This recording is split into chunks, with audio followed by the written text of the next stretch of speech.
எல்லாருக்கும் வணக்கம். நாங்கள் கொழும்பு பல்கலைக்கழகத்தின் தொழில்நுட்ப பீடத்தில் சுற்றுச்சூழலியல் தொழில்நுட்பத்துறையிலேருந்து இங்கே வந்திருக்கிறோம். நாங்கள் இங்கே புத்தளம் மாவட்டத்தில் காலநிலை மாற்றத்தினால் ஏற்படக்கூடிய பிரச்சனைகள்லேருந்து சுய தொழிலை மேற்கொள்கிற பெண்கள் எவ்வாறு தங்களை மேம்படுத்தி கொள்வது, எவ்வாறு தங்களுக்கு தேவையான பணத்தை பெற்றுக்கொள்கிற விளக்கத்தை கொடுக்கறதுக்காக நாங்கள் இங்கே வந்திருக்கிறோம். அந்த வகையில் நான் இங்கே உங்களுக்கு விளங்கப்படுத்த போகிறது என்னன்னு சொன்னால், பூந்தோட்டமும் மற்றது சுற்றுலாத்துறையில் எப்படி எங்களை நாங்கள் மேம்படுத்துறது. முதல்ல பூந்தோட்டம் பற்றி பார்த்தோம்னு சொன்னால், இப்போ சாதாரணமாகவே வீடுகளில் பூக்களை வளர்க்குறது எங்களோட ஒரு விருப்பத்துக்குரிய தேர்வாக இருக்கும். அப்படி பாக்கையில் இந்த பூக்களை வளர்த்து அதை பூ மாலை கட்டுறது அப்படியான செயற்பாடுகளில் நாங்கள் எதை என்னமெண்டா அதை ஒரு பிஸ்னஸாக யூஸ் பண்ணிக்கொள்ளலாம். அப்படி பாக்கையில் இலங்கையில் இருக்கிற மிகப்பெரிய பிரச்சனை காலநிலை சம்மந்தப்பட்ட பிரச்சனை. லாஸ்ட் வீக் பார்த்தீங்கன்னு சொன்னால் கடும் மழை வெள்ளப்பெருக்கு ஏற்பட்டு ஃபுல்லாகவே எல்லா பயிற்சியுமே இல்லாமல் போயிட்டு. ஆனால் இந்த வாரம் பார்த்தீங்கன்னு சொன்னால் ஃபுல்லாகவே வெயிலாக இருக்குது. இந்த இதால் எங்கள் பயிற்சிகின்ற தரம் பாதிக்கப்படும். இதை நம்பி எங்களால் பூந்தோட்ட செய்கையை மேற்கொள்ள இயலாது.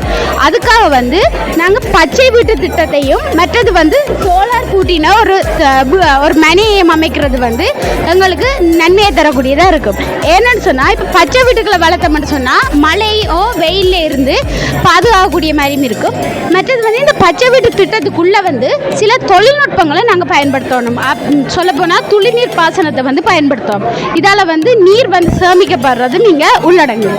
அதே போல் புத்தளம் மாவட்டம் சுற்றுலாத்துறையில் மிகப்பெரிய ஒரு மாவட்டமாக தான் காணப்படுது. இப்போ கடல் வளம் இருக்கிறதாகவும் இங்கே காற்றாலை மிகவும் பிரசித்தி பெற்றதாகவும் இருக்குது.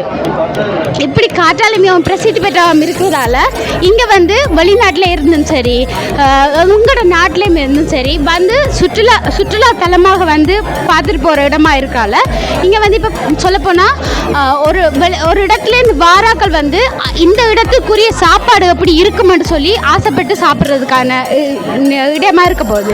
அப்படி பார்க்கல நாங்கள் ஒரு சாப்பாடு கடை ஒன்று செய்கிறோம்னு சொன்னால் அதுக்கான செலவு எங்களுக்கு கட்டுப்படி ஆகக்கூடியதாக இருக்கணும்.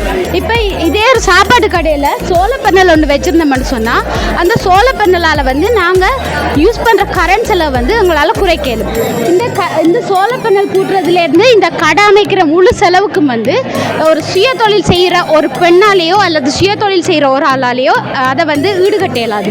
அப்போ இது சம்பந்தமான எனது தொழிலை காலநிலை சம்மந்தப்பட்ட பிரச்சனையிலேருந்து பாதுகாக்கிறதுக்காக ஒரு பணம் தேவைன்னு சொல்லி நாங்கள் இலங்கையில் உள்ள வங்கிகளை நாடைக்கில் அந்த வங்கிகள் உங்களுக்கு தேவையான பணத்தை வழங்குறதுக்காக தயாராக இருக்கிறார்.